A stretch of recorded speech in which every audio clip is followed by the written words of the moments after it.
Kamusta mga maka-full court, welcome back sa aking channel. Ang pag-uusapan natin ngayon yung tungkol sa trade deadline ng Los Angeles Lakers.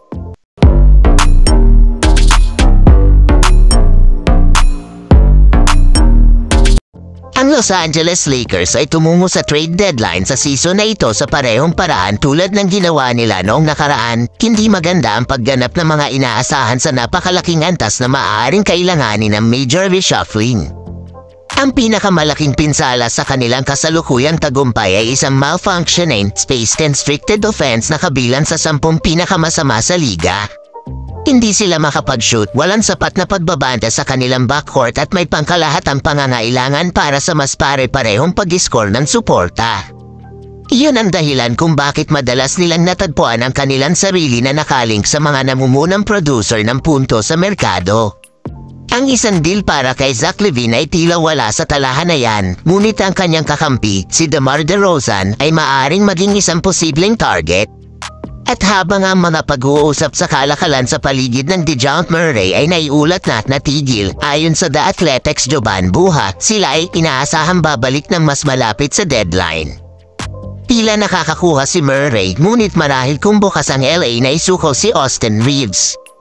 Parang wala yun sa card sa bawat Jovan Buha, ililipat lamang ng Lakers ang Austin Reeves para sa alinman sa isang malinaw na all-star, isang taong mas mahusay kaysa kay DeJounte Murray o Zach LaVine, halimbawa o maraming pag-upgrade ng pag-ikot.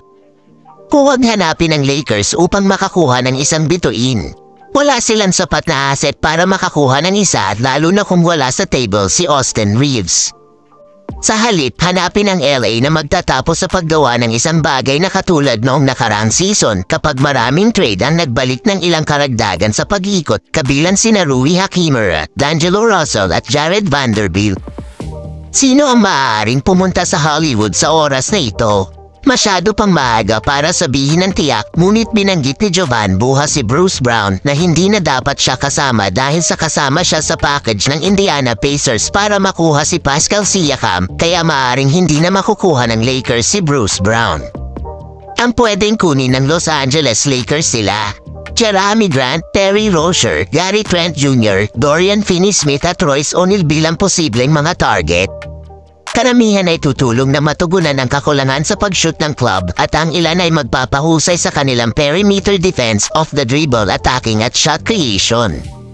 Ang isang double dip sa trade market para magdagdag ng guard na nag-impake ng score and punch at isang forward na nag-aambag ng isang bagay sa magkabilang dulo ay maaaring ang sorpresang pagtatapos sa pinakabagong star search ng franchise. At yun lamang po mga ka-full court ang hatid kong balita ngayon.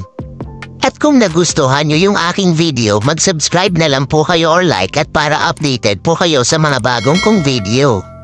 If nagustuhan nyo yung video, kung may time po kayo mag-iwan na lang po ng comment sa video na ito.